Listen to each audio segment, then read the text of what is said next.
Lamento mucho no poder estar físicamente presente en Madrid estos 2 días. La pandemia no me ha permitido estar entre ustedes, pero no puede detener la comunión que podemos vivir en la fe. Ni siquiera la pandemia puede separarnos de Cristo. Por eso nos sentimos aunque a distancia en plena comunión, absolutamente. En estos 2 días me gustaría empezar con vosotros un recorrido que luego podréis continuar con vuestros responsables en los próximos meses. Ahora vivimos un momento de siembra que tal vez no dé frutos de inmediato, como en toda siembra. Solo habrá frutos si se consigue cuidar, acompañar y cultivar lo que comience aquí en estos 2 días. El Papa Francisco, a este respecto, nos ha repetido de muchas maneras que dar prioridad al tiempo significa ocuparse de iniciar procesos, más que de poseer espacios. Nos esforzamos por tomar en serio esta afirmación, creando procesos de crecimiento en nuestras realidades eclesiales. Los puestos que ocuparemos se liberarán tarde o temprano y quedarán vacíos, pero los caminos que iniciemos continuarán incluso sin nosotros. Es importante esta afirmación. El sínodo sobre los jóvenes también debe ser entendido, en mi opinión, como una gran siembra. Por eso he querido comenzar nuestro encuentro dejando la palabra al protagonista de la pastoral, el Señor Jesús. La parábola del sembrador es una parábola madre, porque ofrece la referencia central para entender todas las demás parábolas, es decir, la acción y el pensamiento de Jesús.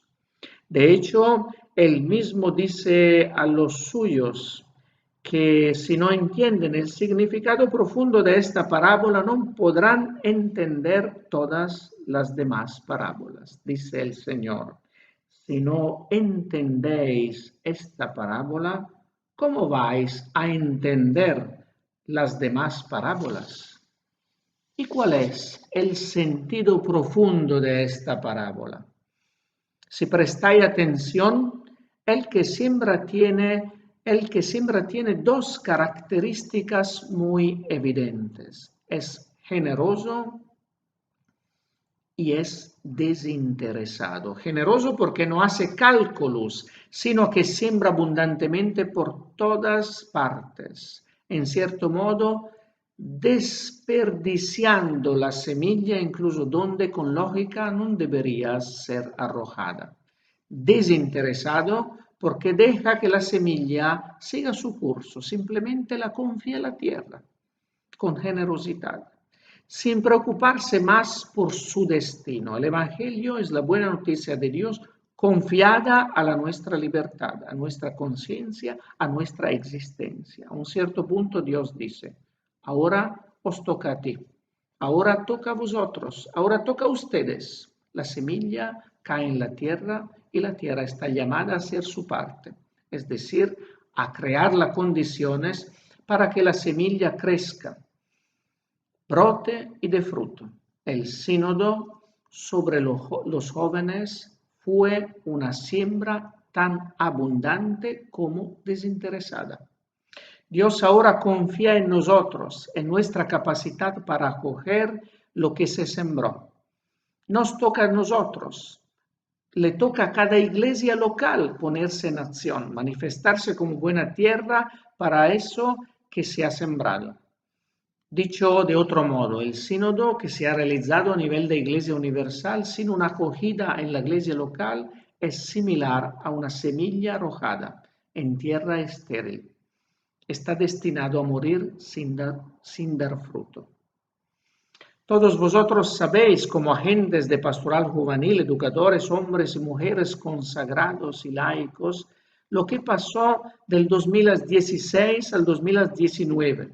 El Papa, después de amplia consulta, convocó el 6 de octubre de 2016 un sínodo sobre los jóvenes con el tema Jóvenes, Fe y Discernimiento Vocacional. El camino sinodal fue muy articulado, profundo y fructífero y se relanzó el 25 de marzo de 2019 con la publicación de la exhortación Christus Vivit. Estamos hablando de un percurso largo y articulado que duró unos 2 años y medio, con muchos momentos de encuentro e intercambio y que produjo 3 documentos importantes. El documento preparatorio, el instrumentum laboris y el documento final. Pues nosotros queremos seguir esta misma lógica generativa.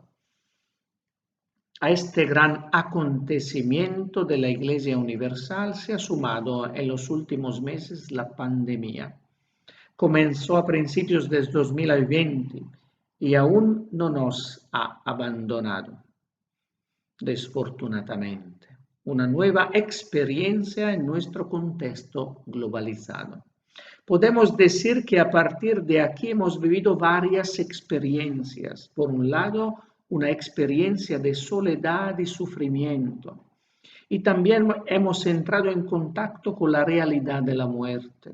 Por otro lado, una experiencia de solidaridad y de compartir, porque nos hemos sentido en la misma barca, partícipes de un destino común, de una humanidad común. No sabemos si esta experiencia en su conjunto nos mejorará o nos empeorará. Lo cierto es que no podrá dejarnos indiferentes. Cada nueva dinámica de vida desafía nuestra libertad y nos pide que nos posicionemos. Luego queda, desde el punto de vista teológico, la gran pregunta de qué es lo que Dios nos quiere decir por en medio de esta pandemia. Porque si creemos, yo estoy más que seguro de ello, que Dios nos habla a través de los hechos y de la historia, no podemos pensar que este acontecimiento global no tenga nada que decir a nuestra forma de ser, de pensar y de vivir. Dios habla de muchas maneras y pide nuestra atención y reflexión para ser escuchado. En la pastoral en general y en la pastoral juvenil en particular, hemos vivido la experiencia de la distancia y de la separación. Hemos perdido la cercanía con los jóvenes y con todos los fieles. En primer lugar, nos hemos dado cuenta de que la cercanía es la primera condición para ser pastoral. Es realmente la condición que posibilita toda la acción pastoral. Y con esto hemos rehabilitado la lógica de la encarnación, que es precisamente una lógica de proximidad, de cercanía, de ternura, de contacto concreto. Sin esta carnalidad, la pastoral pierde su concreción y su eficacia. Dios, en el momento en que se hace hombre, toca el hombre y se deja tocar. Esta distancia ha generado, por un lado, gran angustia y por otro, ha abierto las sendas a una gran creatividad pastoral, especialmente a nivel digital. Se han hecho muchas cosas inéditas de las que hemos adquirido experiencia, que luego deben ser revisadas con sentido crítico y volver a calibrarlas pastoralmente. La Iglesia en su conjunto ha buscado nuevas formas de llevar la luz del Evangelio al corazón de los hombres. A veces hemos de admitirlo también con medios y modos no siempre adecuados, que nos han hecho ser conscientes de lo fuera de onda que estábamos de la vida real de las personas y de cuánta distancia había entre nosotros y los jóvenes. Pero fue realmente interesante que todos, de una forma u otra, mantuvieran viva su pasión pastoral. Después de estas dos premisas, sul sínodo e sulla pandemia, trataré de lanzar 10 pequeñas pero significativas semillas que recogí del recorrido sinodal y de mi elaboración personal de este camino que me ha hecho crecer como hombre, como consagrado salesiano y como sacerdote. Son 10 puntos de no retorno para poder pensar, planificar y llevar a cabo la pastoral juvenil hoy en día. La convicción que me guía es esta. Después del sínodo hay algunos puntos claves que no permiten una vuelta atrás sin traicionar las expectativas de Dios, que se escucharon a través de la presencia y la palabra de los jóvenes. Antes de partir se requiere una pequeña pero importante nota introductoria a los 10 puntos. Ninguno de los siguientes 10 puntos se centra directamente en el tema del acompañamiento. Estoy convencido, de hecho, de que el acompañamiento es el tema transversal de todo el camino sinodal, cuya referencia bíblica fundamental es la de los discípulos de Emaús, que es claramente la narración de un camino hecho juntos. Creo que cada uno de los 10 puntos que siguen habla del acompañamiento desde un punto de vista diferente cada vez. De hecho, estoy convencido de que el concepto de acompañamiento es por su propia naturaleza polifacético, poliédrico, y que por lo tanto es normal pensar que acompañamiento se dice en muchos modos. Y que para empezar podemos decir que el origen del término acompañar remite al pan partido y compartido, con toda la riqueza simbólica y humana y sacramental de esa remisión. Si nos damos cuenta, está también la elección del Papa Francisco. Ninguno de los 9 capítulos de Christus Vivit está dedicado directamente, explícitamente al tema del acompañamiento, por la sencilla razón de que toda la exhortación apostólica trata de diversas maneras este tema decisivo para la Iglesia de hoy. Entonces podemos decir que acompañamiento es la palabra clave que resume las cosas y nos empuja a un nuevo estilo eclesial de acercamiento a las generaciones más jóvenes. Y ahora, por fin, empezamos a ver una por una las 10 semillas que me gustaría entregarnos metodológicamente. Después, cada uno de punto, plantaré una precisa pregunta que nos va a hacer falta después para el trabajo de intercambio en los grupos. Esto es el segundo vídeo. Los 10 semillas. El primero, los semillas de la escucha. La existencia de los jóvenes es una llamada de Dios. La convicción de que la realidad es más importante que las ideas sigue siendo uno de los puntos claves del pontificado de Papa Francisco. Debemos partir de la realidad tal como es y ponernos en primer lugar a la escucha de la época en la que vivimos. Durante el camino sinodal, el diálogo intergeneracional fue muy instructivo. Los obispos y los demás adultos durante la asamblea sinodal debatieron con los jóvenes, mientras que los primeros tendían a hablar de la juventud como una categoría teórica y abstracta. Los segundos, los jóvenes, siempre se referían a su experiencia de vida. Aquí está la primera convicción. La juventud no es un objeto que pueda ser analizado en términos abstractos. En realidad, la juventud no existe. Existen los jóvenes con sus vidas concretas. Los padres sinodales juntos afirmaron con certeza que aún hoy Dios habla a la Iglesia y al mundo a través de los jóvenes, su creatividad y su compromiso, así como sus sufrimientos y sus peticiones de ayuda. Con ellos podemos leer nuestra época más proféticamente, reconocer los signos de los tiempos.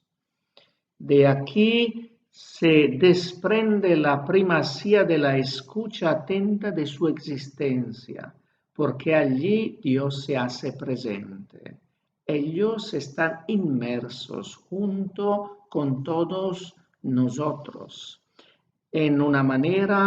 en una era de grandes cambios. Vivimos en una época de metamorfosis. Los jóvenes nos han dicho de mil maneras que la digitalización del mundo y la emergencia ambiental, la nueva comprensión del propio cuerpo y de la sexualidad, el crecimiento exponencial del pluralismo en todos los campos y la aceleración de cada proceso nos colocan en una gran complejidad imposible de dominar. El mundo es ahora un pequeño pueblo donde debemos aprender a vivir juntos.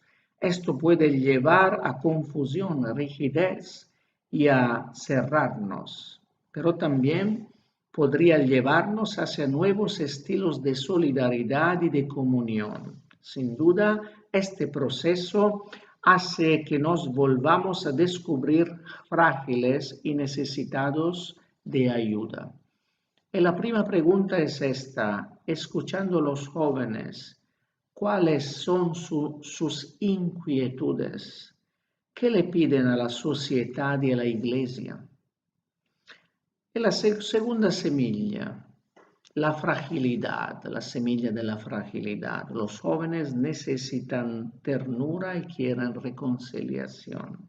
El contexto descrito anteriormente debilita todas las posiciones.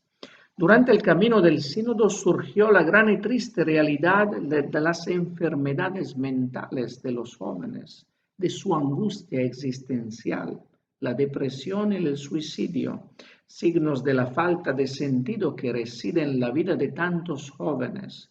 Nos han hecho conscientes de que existe una gran debilidad y fragilidad en las jóvenes generaciones.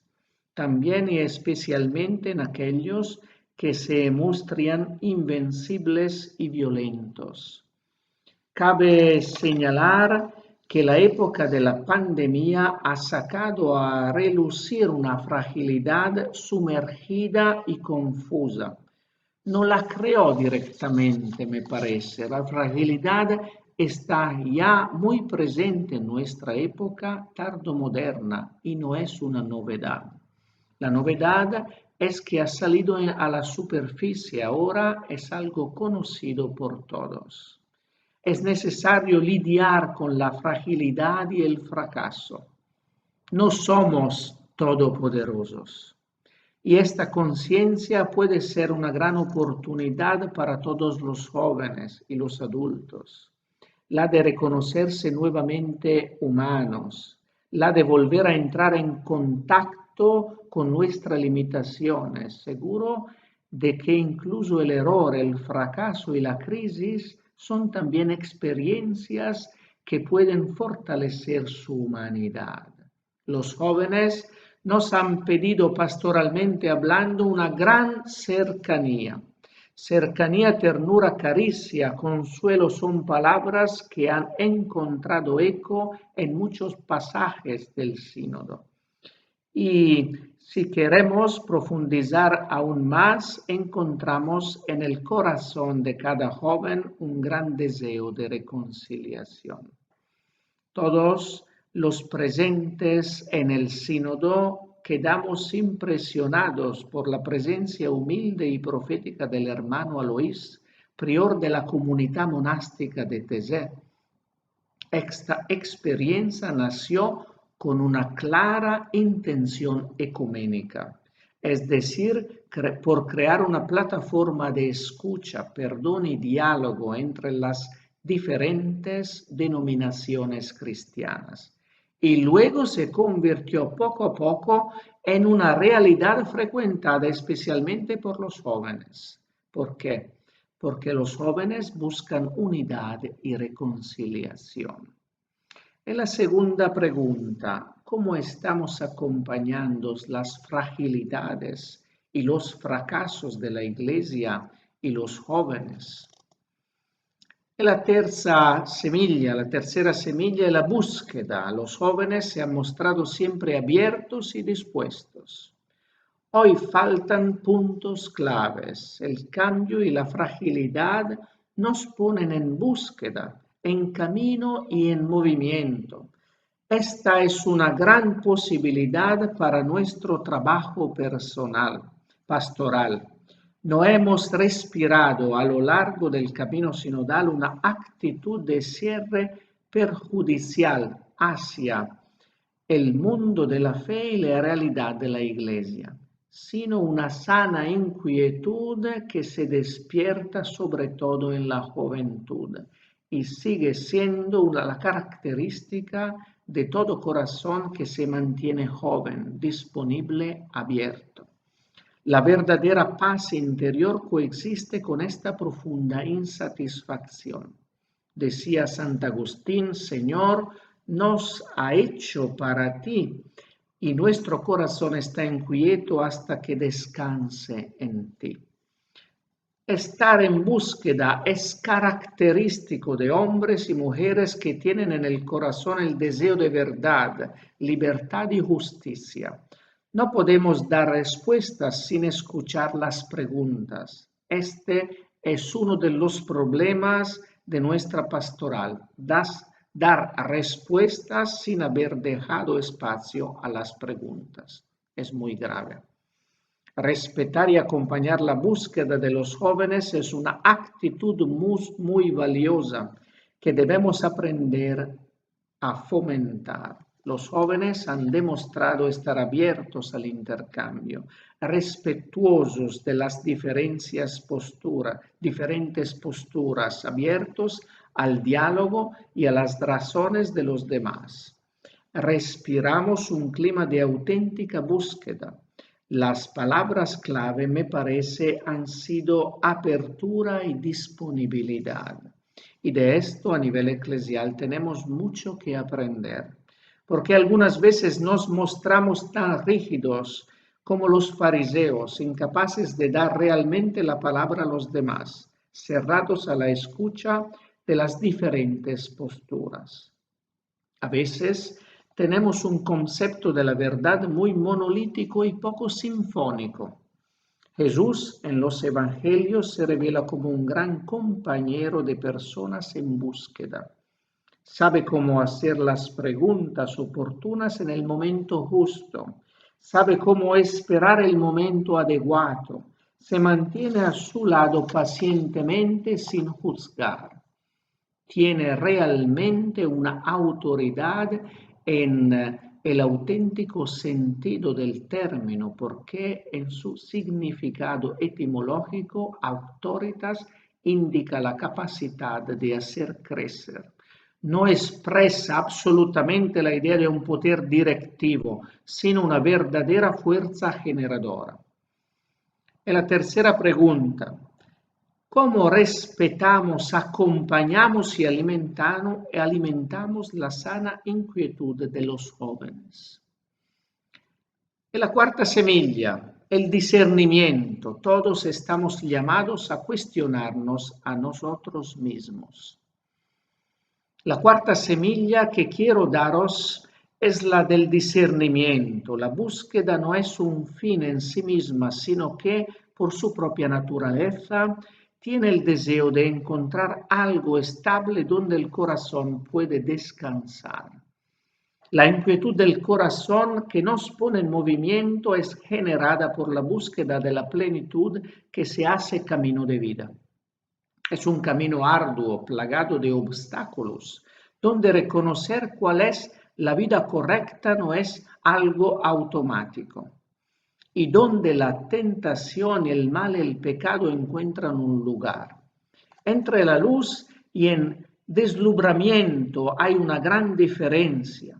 Sin embargo, a veces pueden confundirse. Distinguir entre la verdad y el error es a veces difícil, muy difícil. Entre el bien y el mal es muy complicado juzgar. entre el Dios vivo y los muchos ídolos que tratan de imitarlo, uno puede ser engañado. Por eso, una de las grandes palabras del camino sinodal fue discernimiento. Esta es la actitud correcta que hay que tener en tiempos de gran confusión. Esa es esa actitud que va a la raíz de las cosas y así evita ser engañado por las apariencias.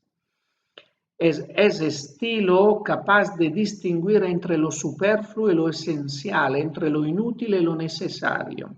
Discernir no significa tener a mano la solución inmediata, sino buscar lo que Dios nos impulsa a hacer, porque el discernimiento conduce a reconocer, a sintonizarse con la acción del Espíritu en auténtica obediencia espiritual. Esto es válido para cada joven, para la comunidad cristiana y para la Iglesia en su conjunto. Todo el camino sinodal se ha establecido metodológicamente como un recorrido comunitario de discernimiento, marcado por 3 etapas: reconocer, interpretar y elegir. Tanto el instrumentum laboris como el documento final están estructurados de acuerdo a estos 3 verbos. Reconocer es mirar y escuchar. Se trata de entender no solo intelectualmente, sino sobre todo con un corazón capaz de compasión evangélica. Segundo, interpretar es reflexionar posteriormente sobre lo que se ha reconocido, utilizando criterios de evaluación coherentes. Se trata de buscar las causas con verdad y honestidad y darle razones de lo que hemos encontrado. Solo después de estos 2 pasos podemos elegir con espíritu profético y valiente emprender sendas de renovación. Y la cuarta pregunta es esta: ¿cómo vivimos en nuestros ambientes pastorales los procesos de discernimiento abiertos a la acción del Espíritu? La quinta semilla, el anuncio. Estamos llamados a compartir la alegría del Evangelio. Cuando se discierne según el Espíritu, hemos dicho, se llega a lo esencial. Y al final del camino sinodal, el Papa Francisco comprendió lo esencial de la fe.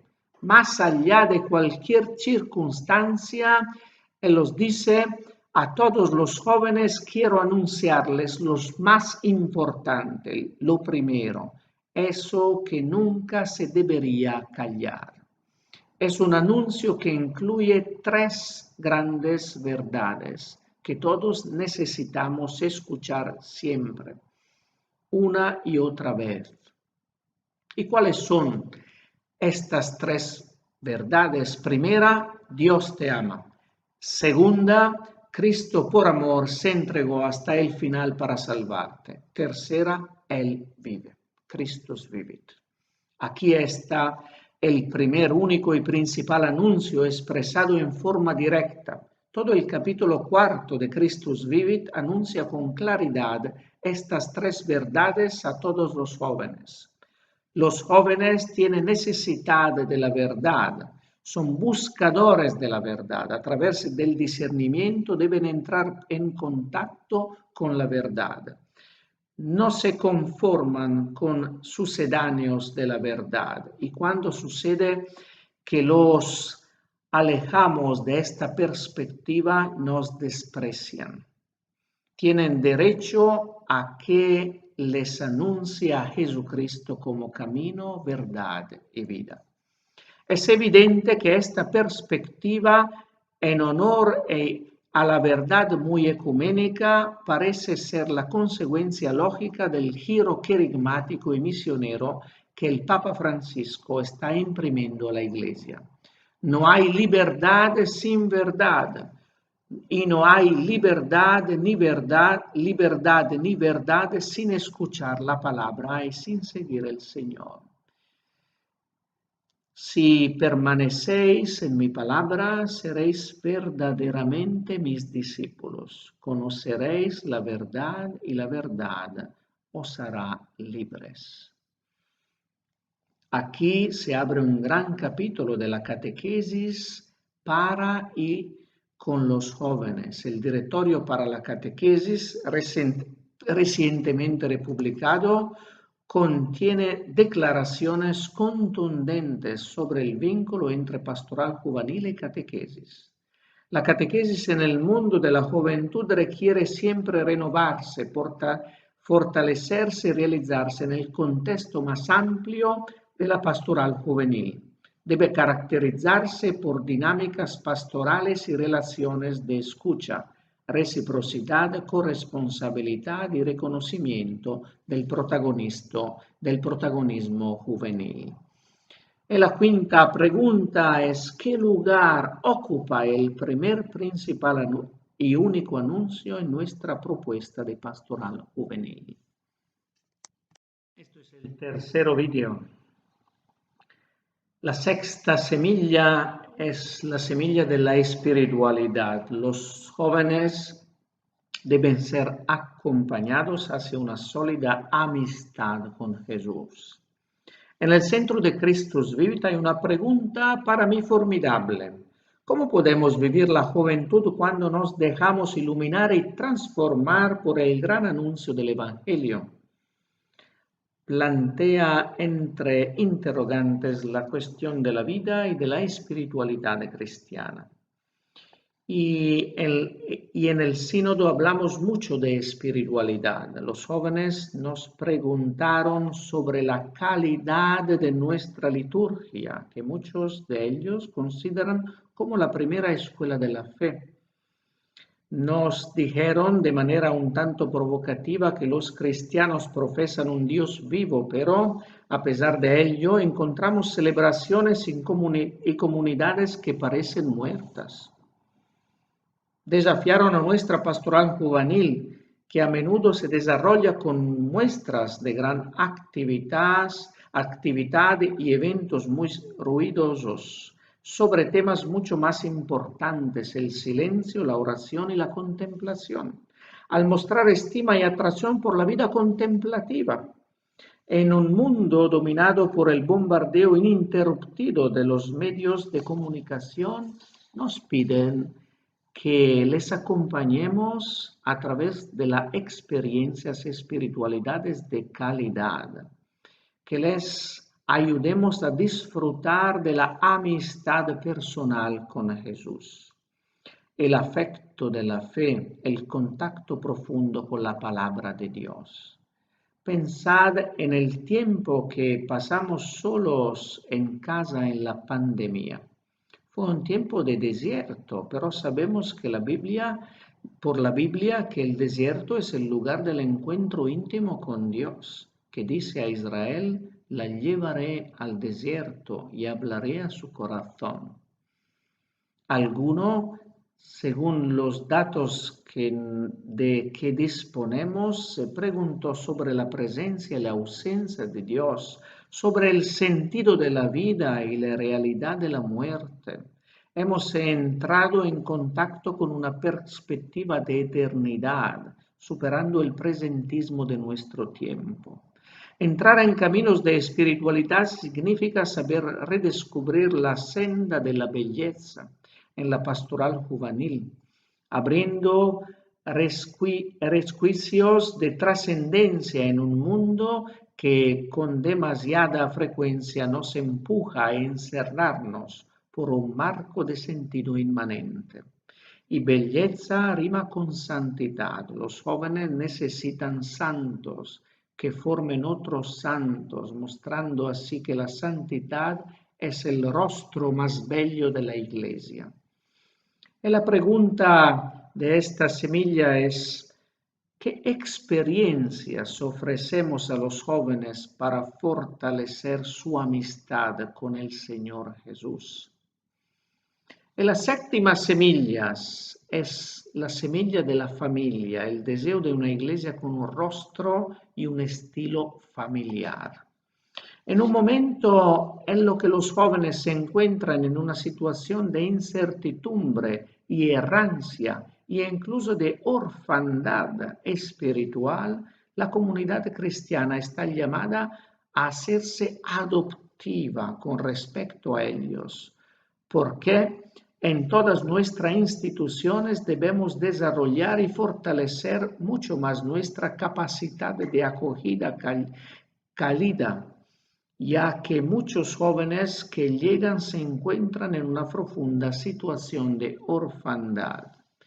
Y no me refiero a ciertos conflictos familiares, sino a una experiencia que afecta por igual a niños, jóvenes y adultos, madres, padres e hijos.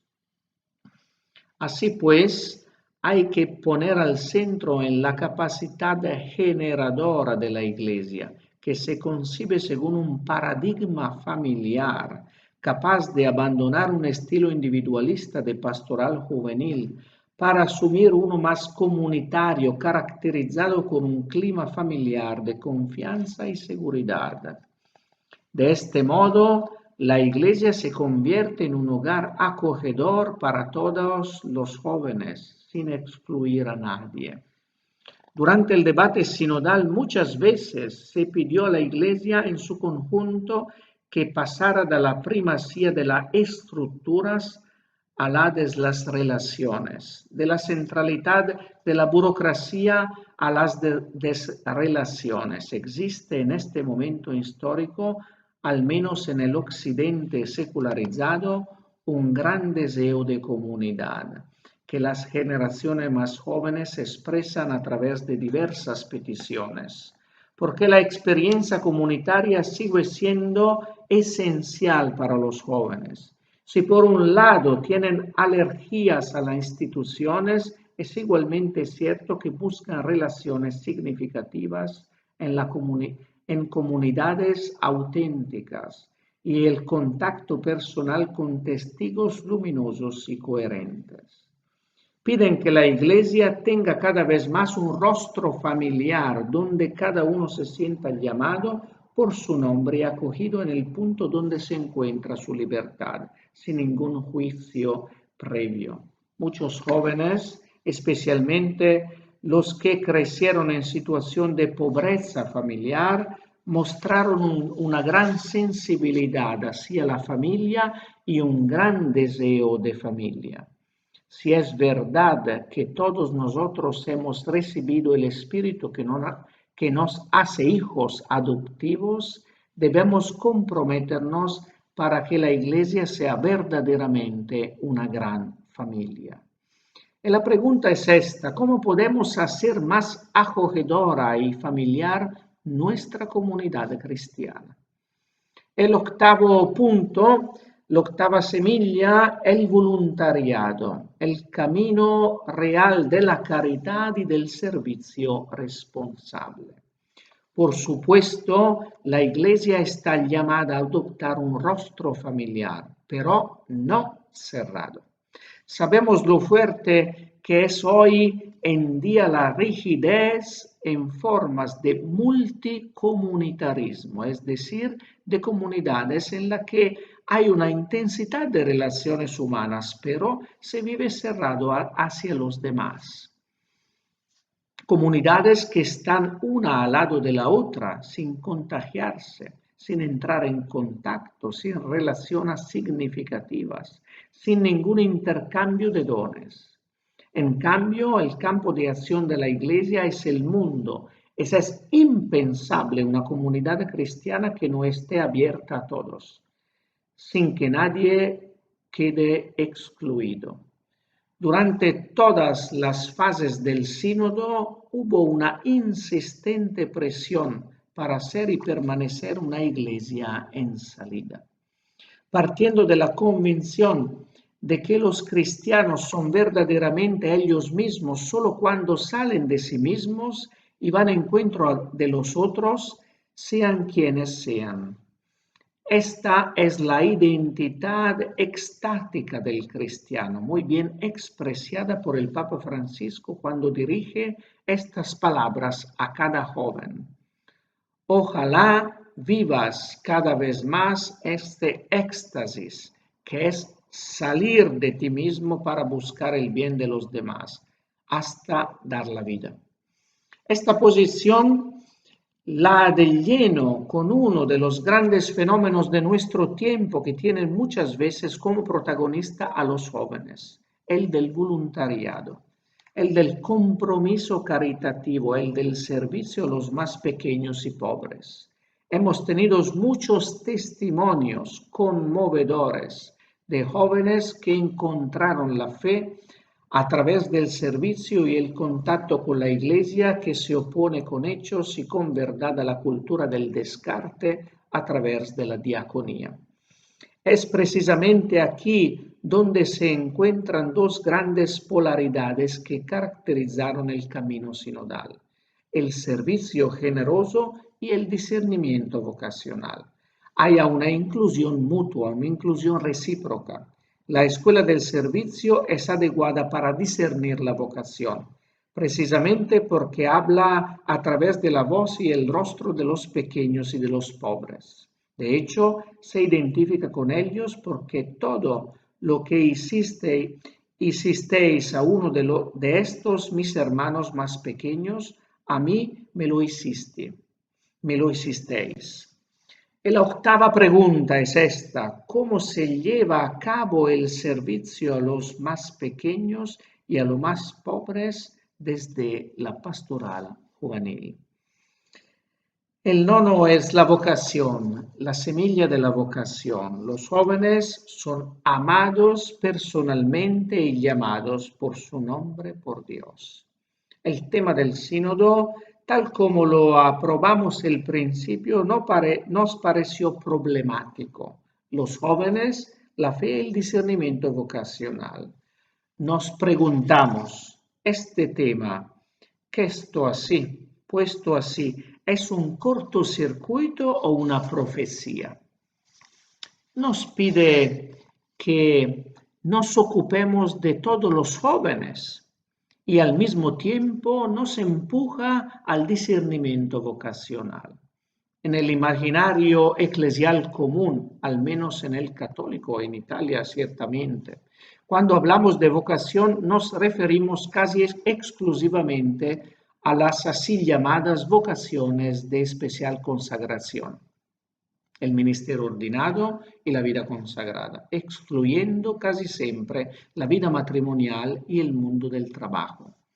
Durante distintos momentos del sínodo descubrimos que en la base de la identidad humana y cristiana se encuentra el hecho de ser amados y llamados. Amados y llamados. Vimos que la cuestión vocacional es la gran cuestión de la identidad y que la vocación es directamente la donación de un sentido, de una finalidad a la existencia. Por eso se nos dijo que la gran pregunta que todo joven debe hacerse es: ¿para quién soy yo? Esta pregunta ilumina de modo profundo las decisiones en la vida de manera profunda, porque recuerda que hay que asumirlas en el horizonte liberador de la entrega de uno mismo. Este es el único camino para alcanzar una felicidad auténtica y duradera. Y esto realmente concierne a todos los jóvenes. Nadie está excluido. Estoy convencido de que la pastoral juvenil no estará a la altura de su vocación si no acompaña a cada joven al descubrimiento y a la aceptación de su vocación personal. Entrar en el mundo de la propia vocación significa captar el sentido profundo de la propia existencia, ayudando así a cada joven a entrar en contacto con la gran realidad para la que yo soy una misión en esta tierra y para eso estoy en este mundo. Por eso, cada vez más importante que la catequesis se lleve a cabo dentro de la pastoral juvenil y con una fuerte connotación educativa y vocacional, così dice el directorio nuevo para la catequesis. Y la pregunta es esta: ¿nos sentimos cualificados como agentes pastorales para acompañar a los jóvenes en su discernimiento vocacional? Una pregunta muy fuerte. El último, más importante semilla de los sínodos es la sinodalidad. Dios y los jóvenes están unidos por un gran deseo común, el deseo de sinodalidad. La unidad expresada anteriormente entre vocación y misión está claramente orientada a la comunión.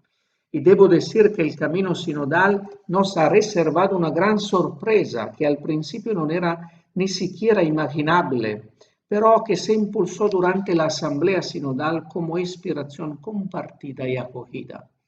En el Instrumentum Laboris se planteó la pregunta fundamental sobre cuál forma de iglesia era la apropiada para los jóvenes de hoy. ¿Cuál forma de iglesia? Era una pregunta abierta a la que nadie había dado una respuesta clara. Las direcciones generales iban siempre hacia un hacer algo para los jóvenes dentro de la lista de las diferentes prioridades de acción.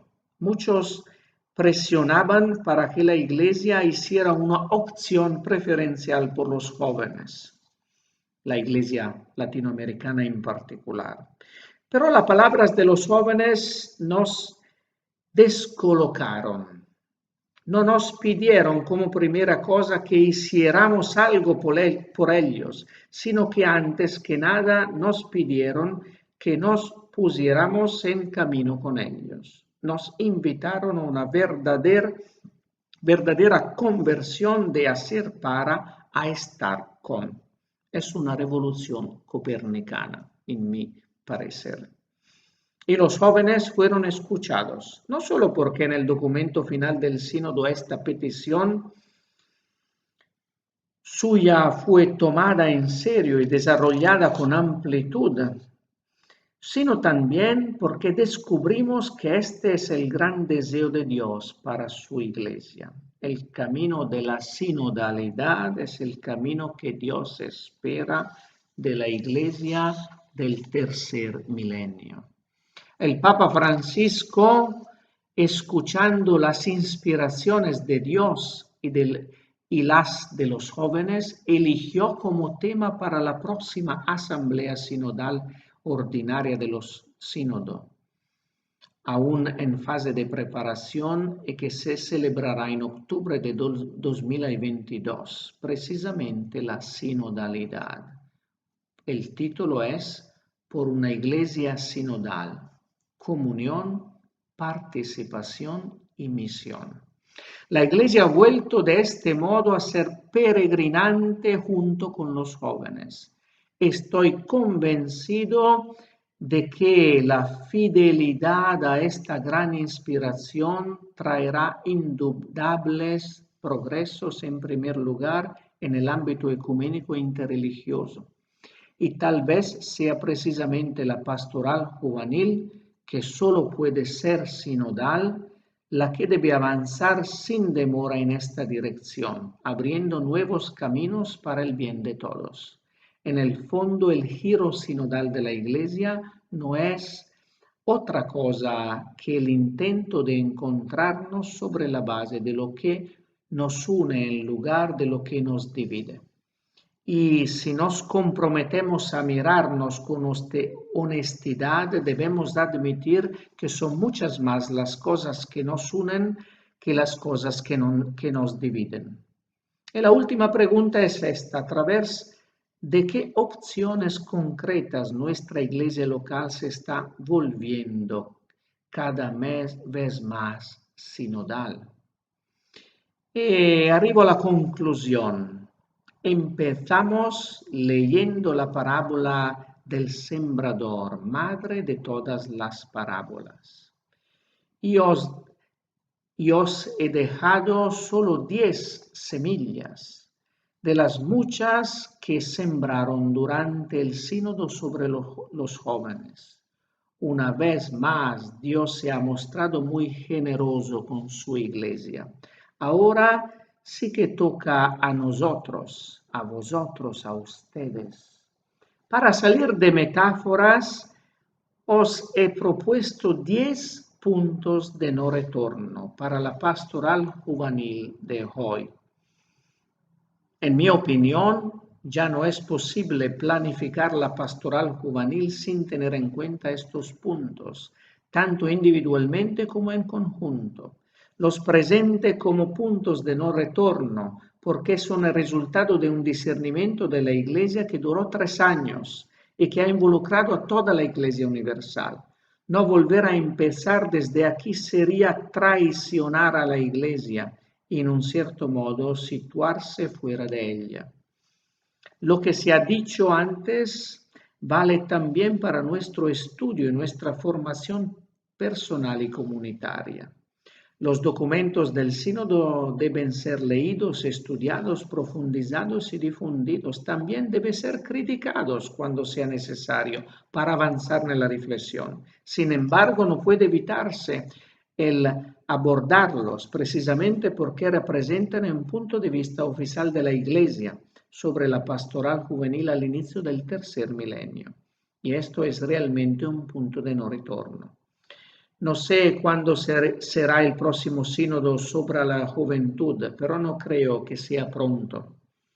Me parece que en conjunto estos 10 puntos nos ofrecen un modo de ser iglesia que hace del acompañamiento su estilo específico, capaz de mantener unida la integridad del anuncio cristiano y la gradualidad de su propuesta. En efecto, estoy convencido de que la pastoral juvenil solo puede prosperar si piensa en la evangelización y en la educación en términos de inclusión recíproca, ya que hoy más que nunca estamos llamados a actuar según el principio de evangelizar educando y educar evangelizando. Por lo tanto, estamos llamados a abrazar una idea de iglesia y ministerio que necesita ser repensada de acuerdo a la forma dinámica y compleja del poliedro. De hecho, como dice el Papa Francisco, el modelo no es la esfera, que no es superior a las partes, donde cada punto es equidistante del centro y no hay diferencia entre un punto y otro. El modelo es el poliedro, que refleja la confluencia de todas las parcialidades que en él conservan su originalidad. El poliedro, compuesto de varias partes que nunca se pueden reducir una a otras, no se puede simplificar, sino debe mantenerse en toda su rica diversidad interna. Esto es aún más cierto en el caso de la pastoral juvenil, que también debe ser concebida y realizada de modo multiforme, no por lo tanto dentro de un esquema completo, perfecto, racional y gestionable, sino partiendo de una dinámica siempre abierta a la acción del Espíritu Santo, que es el auténtico protagonista de la misión pastoral de la Iglesia. Además, como sabemos, el Espíritu del Señor nos sorprende cada vez. No crea unidad a hacernos a todos iguales, sino que nos impulsa a integrar nuestras diferencias y así entrar en ese misterio de comunión que es Dios mismo.